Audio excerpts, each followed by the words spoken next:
চিন্ময় কৃষ্ণ দাস, যাকে গ্রেফতার করার জন্য ইসকনের সন্ত্রাসী বাহিনী শেষ করে দিল একজন আইনজীবীকে।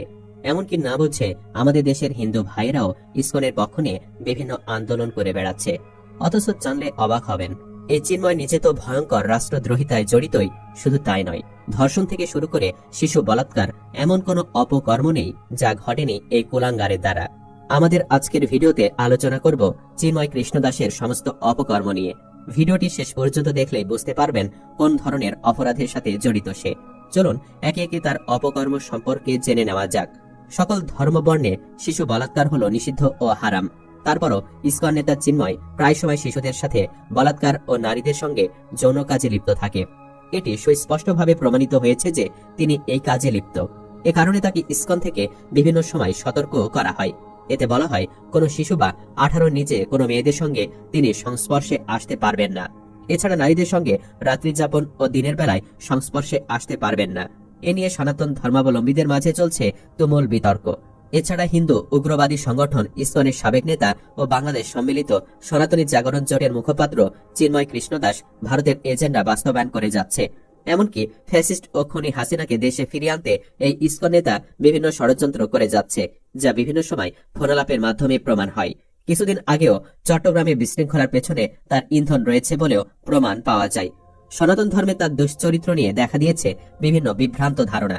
তারা বলছেন তার সাথে না থাকাই অনেক ভালো, কারণ তারা আরো বলছেন আমাদের ধর্মে অনেক শিক্ষিত ও মার্জিত লোক আছে যারা বিভিন্ন সময় দেশের গুরুত্বপূর্ণ ভূমিকা পালন করেছেন। এমনকি 1971 সালের মুক্তিযুদ্ধের সময়ও আমরা দেশের জন্য অনেক আত্মত্যাগ করেছি। এছাড়াও এখনো দেশের অনেক গুরুত্বপূর্ণ স্থানে আমাদের অবদান রয়েছে।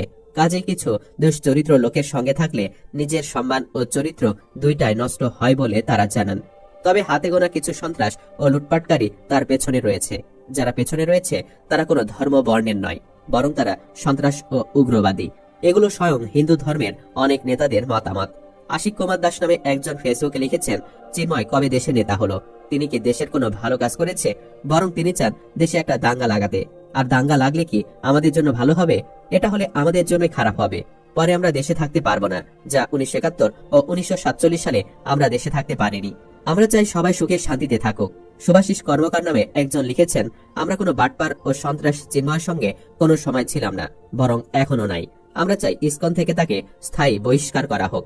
শিশির নামে এক হিন্দু ভাই লিখেছেন, চিন্ময়ের মতো লোক দেশ ও জাতির জন্য কোনো সময় ভালো কিছু বয়ে আনবে না। আমরা চাই তার দৃষ্টান্তমূলক শাস্তি হোক। তার কারণে আমাদের হিন্দু ধর্ম ভাই বোনদের অসম্মান।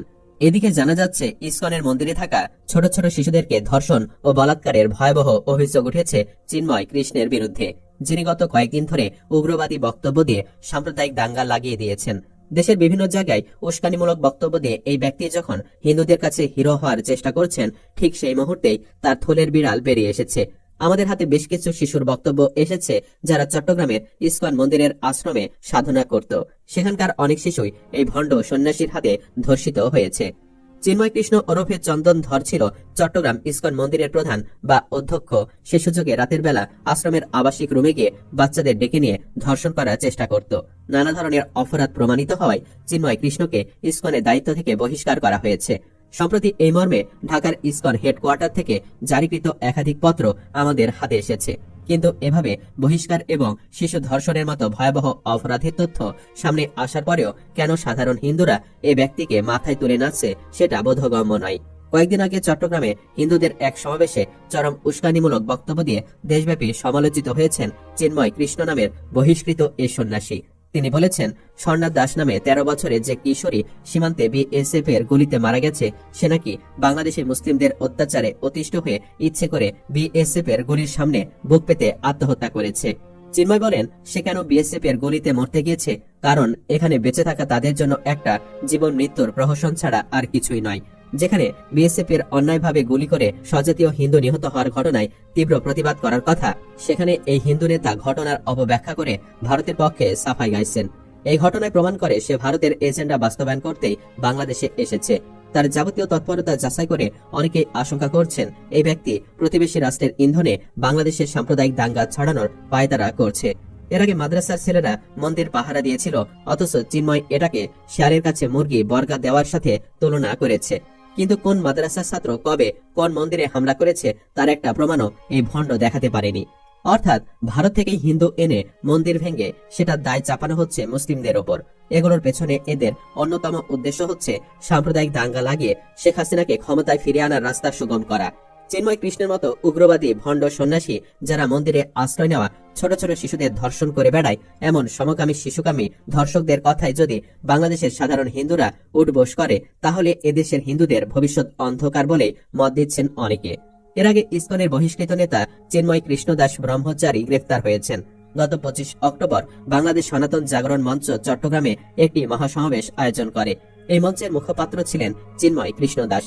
মহাসমাবেশের পর 31 অক্টোবর বিএনপি নেতা ফিরোজ খান চট্টগ্রামের কোতোয়ালি থানায় চিন্ময়ের বিরুদ্ধে জাতীয় পতাকা অবমাননার অভিযোগ এনে রাষ্ট্রদ্রোহ মামলা দায়ের করেন।